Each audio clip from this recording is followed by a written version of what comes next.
देखिए latest episodes बिल्कुल ad free.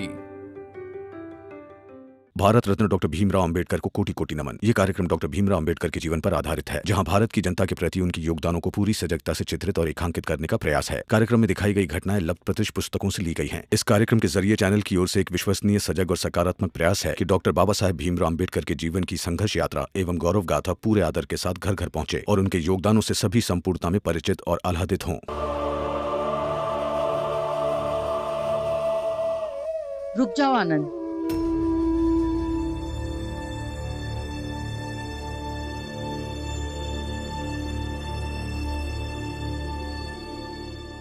कहाँ जा रहे हो? मेरा घर है, मेरे साथ चलो, मेरे घर।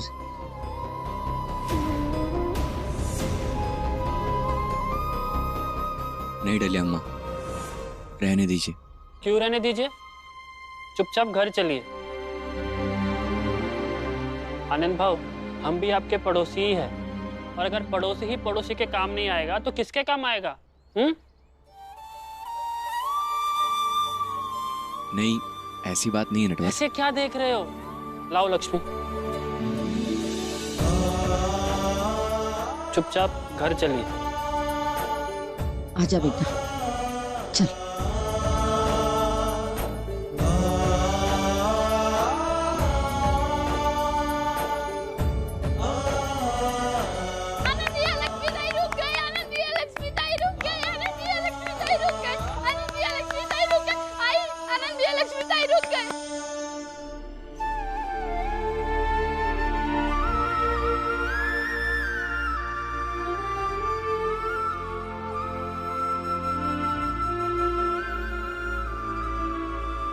पापा,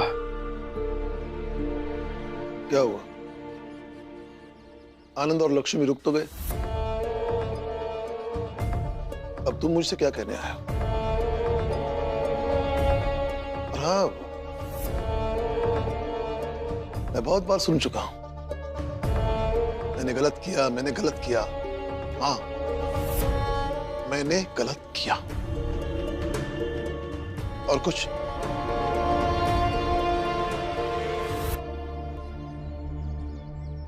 बाबा, पिता का प्रेम इतना शांत कैसे होता है?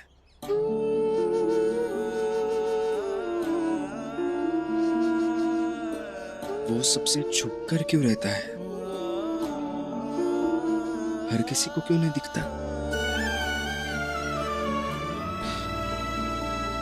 बाबा, पिता ऐसे क्यों होते हैं? मैं ये सब जानने आया हूं। तुम क्या बोल रहे हो? मुझे कुछ समझ में नहीं आ रहा है। सब समझ आ रहा है बाबा आपको। चलिए फिर ठीक है, ये कह दीजिए कि ये झूठ है कि आपने डलिया अम्मा और नटवर भाऊ से ये नहीं कहा था कि जब आनंद और लक्ष्मी चाल छोड़कर जाएंगे तब उन्हें चाल में ही रोक ले।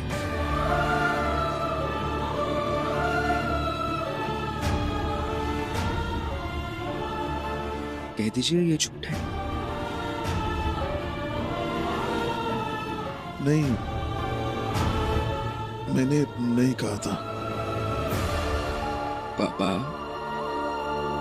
ठीक से झूठ बोलना भी नहीं आता आपको। बाबा, आनंद भैया और बाला भैया से ज्यादा मैं आपके साथ रहा हूं, इसलिए ज्यादा अच्छे से जानता हूं आपको। इतना भी नासमझ नहीं हूं मैं। सिर्फ डलिया अम्मा ये सब करती तो मैं समझ सकता था, क्योंकि उन्होंने ये सब पहले भी किया है। लेकिन नटवर भाऊ, वो ऐसा कभी नहीं करेंगे। लेकिन फिर भी उन्होंने किया। इसका एक ही मतलब निकलता है बाबा, कि उन्हें किसी ने समझाया था, और वो आप ही है ना बाबा?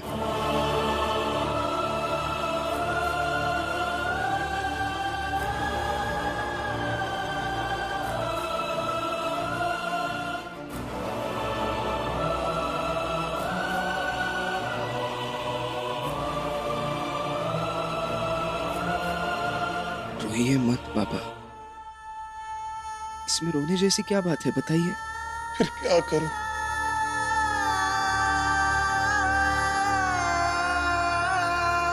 मेरा बड़ा बेटा, मचला बेटा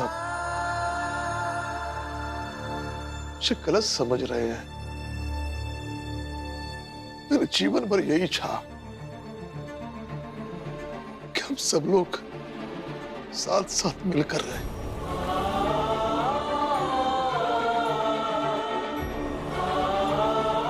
लेकिन बच्चे कहते हैं कि ये घर कम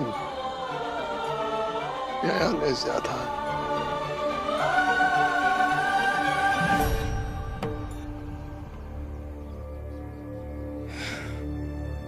बाबा,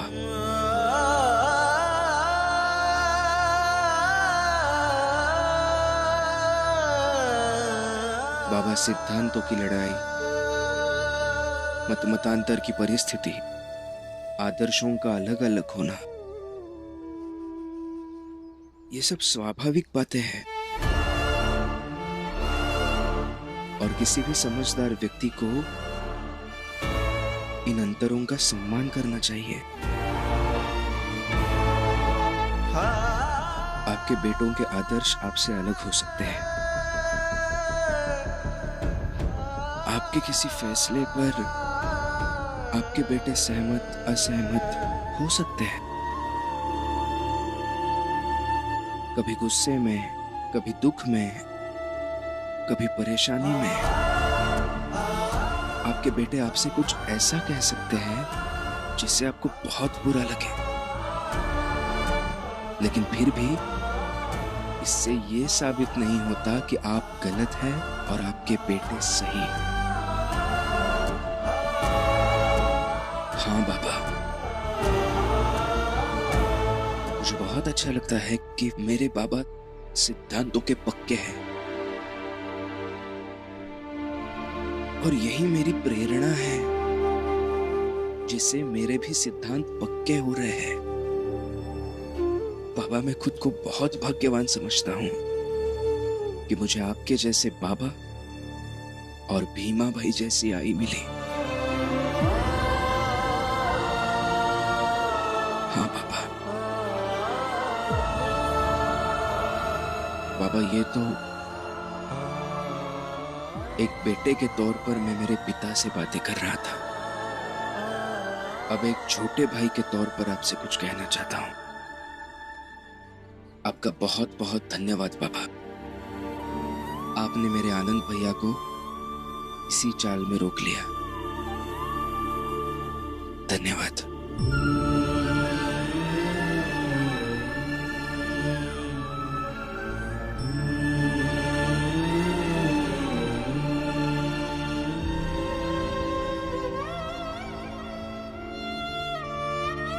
अरे हमका एक ठो बात समझ में नहीं आ रही कि नटवर कैसे तैयार हो गवा वो आनंद का अपने घर में रखे के मामले में। अब नटवर तो भीम का विरोधी है।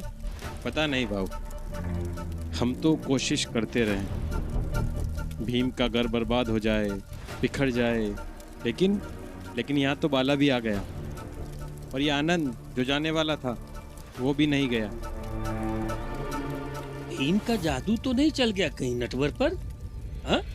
अम्मा, नटवर भाऊ, आप दोनों ने हमें अपने घर पे रहने दिया, उसके लिए बहुत बहुत धन्यवाद। और नटवर, तुझे भी धन्यवाद कहती हूँ मैं कि तूने आखिर पड़ोसियों को पड़ोसी समझा। डलिया अम्मा, अब मैं आ गया हूँ। अब कुछ ना कुछ कमाऊंगा और फिर धीरे धीरे मैं मकान के किराए में भी मदद करूंगा। वो सब बाद में देख लेंगे। फिलहाल आप दोनों यहाँ आराम से रहिए। और आनंद भाव, आपकी तो तबीयत भी खराब है ना, तो थोड़ा ख्याल रखिए। अम्मा, मैं आता हूँ। हाँ।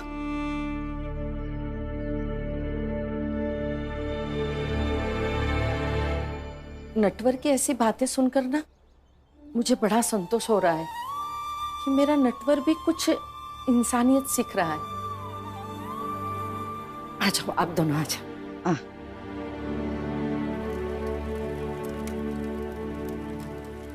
क्या कहा आप सबने? किसी का जादू नहीं चला नटवर पे? डलिया अम्मा ही नहीं, इस चाल में, इस दुनिया में ऐसे कई सारे लोग हैं जो ये चाहेंगे कि उनके बीच, उनके साथ राम जी भाऊ और उनके परिवार जैसे लोग रहें। और आप सबकी जो मंशा है कि भीम का परिवार बिखर जाए, उसकी अच्छी कही हुई बातों को गलत साबित कर सको, ये कभी पूरी नहीं होगी।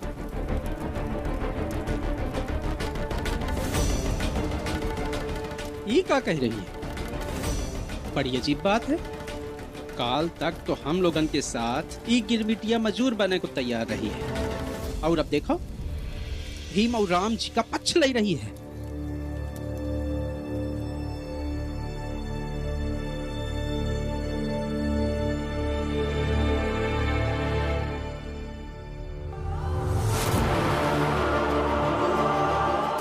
राम जी काका, अम्मा बता रही थी मुझे आप उनसे क्या कह रहे थे, मगर मैं आनंद और लक्ष्मी को मेरे घर पे क्यों रखूं?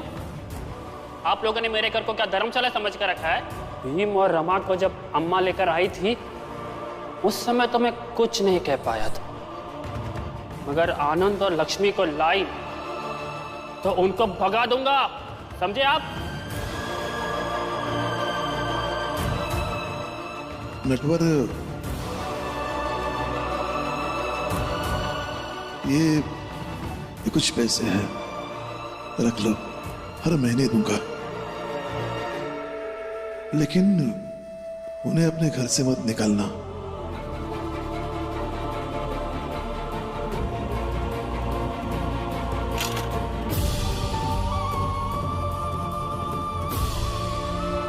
ठीक,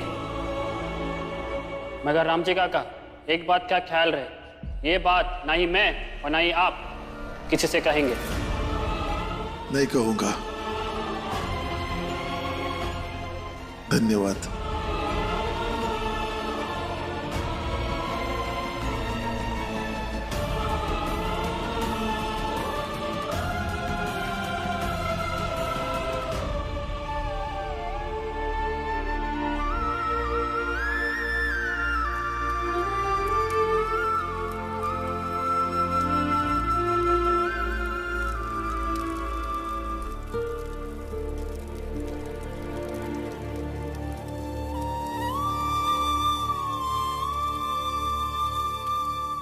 डरिए मत, मैं हूं ना, कुछ नहीं होगा।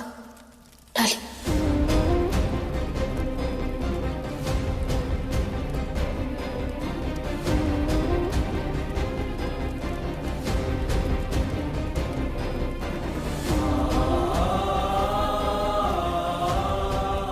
नहीं, हर बार रमा आकर मुझे नहीं संभालेगी,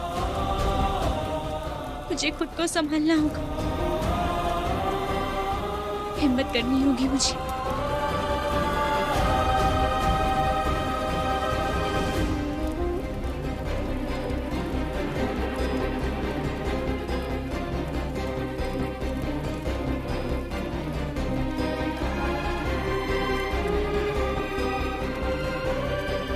दीदी, ऐसे ही हिम्मत करते रहिएगा, फिर एक दिन आप सब कुछ बदल देंगे।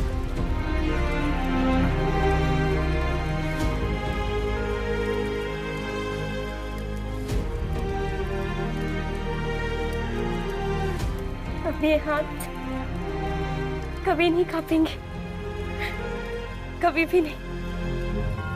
अच्छा,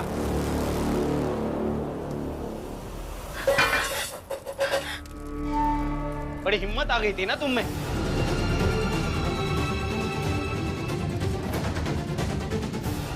पहले से ज्यादा अपने पत्नी से कठोरता से बातें करनी होंगी। अपनी पत्नी को उसकी सीमा याद दिलाते रहनी होगी। अभी घर में कोई नहीं है ना? अभी दिखाता हूं तुम्हें मेरी हिम्मत।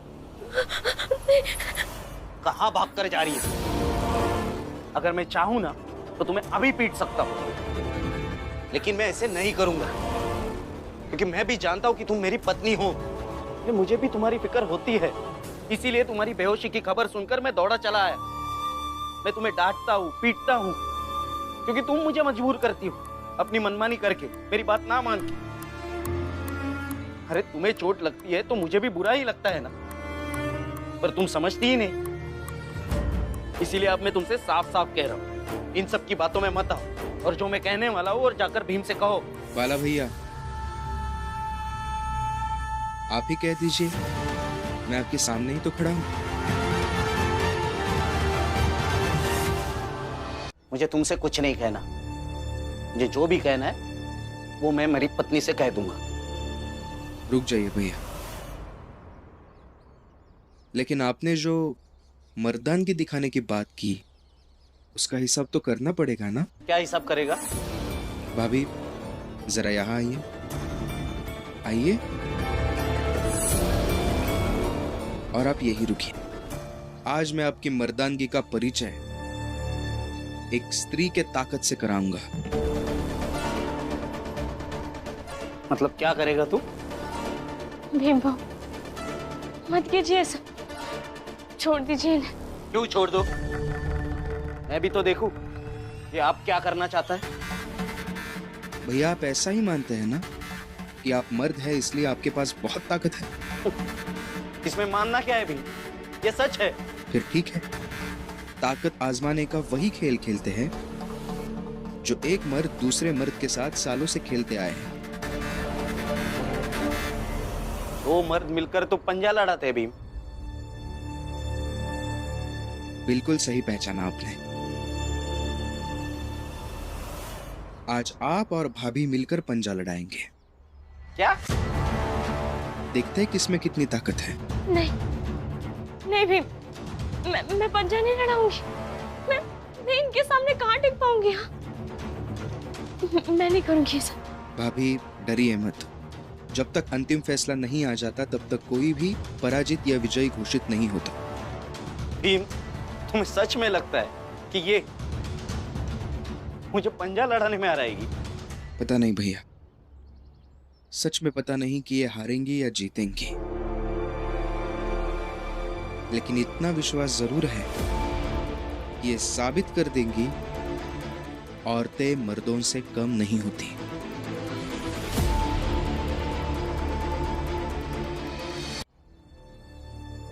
ठीक है, करते हैं साबित, लेकिन फिर यहां नहीं, बाहर सबके सामने साबित करते हैं, ताकि आज फिर से एक बार सबको पता चले कि औरत की ताकत और मर्द की ताकत में कितना फर्क है। आओ। भीम, क्यों तमाशा बना रहे हैं मेरा? मत कीजिए ऐसा। आपके भाव मुझे हरा कर न केवल मेरा मजाक बनाएंगे, बल्कि सरेआम और इस जात की बेइज्जती करेंगे। रहने दीजिए। भाभी, सामना तो करना पड़ेगा, हारने या जीतने के लिए नहीं, बल्कि खुद को साबित करने के लिए।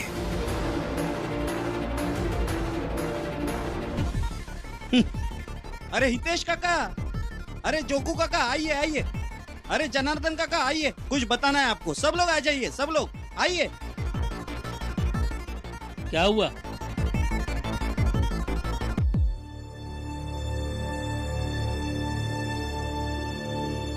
क्या हुआ? क्या हुआ? अरे भीमराव का कहना है कि औरत की ताकत मर्द की ताकत से ज्यादा होती है। यही मौका है ये साबित करने का कि मर्द की ताकत औरत की ताकत से कितनी ज्यादा होती है। उसका कहना है कि मेरी पत्नी मुझे पंजा लड़ाने में हरा देगी।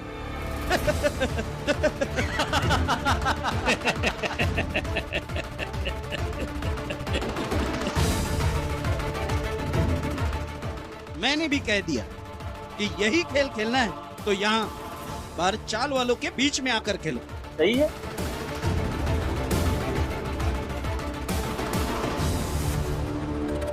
बाला, अंदर जाओ। क्यों? क्यों अंदर जाऊं मैं? नहीं जाना मुझे अंदर। तो फिर इस चाल से बाहर जाओ, यहाँ तमाशा करने की कोई जरूरत नहीं। तो बाबा, ये बात आप जाकर अपने भीम को क्यों नहीं समझाते कि वो तमाशा ना करे? मैं तो खुद चाहता हूँ कि मैं चाल के बाहर जाऊं। आप एक काम कीजिए ना, अपने छोटे बेटे से जाकर कहिए कि वो शर्त हार जाए और मुझे मेरी पत्नी को मेरी शर्तों पर ले जाने दे, फिर मैं चला जाऊंगा।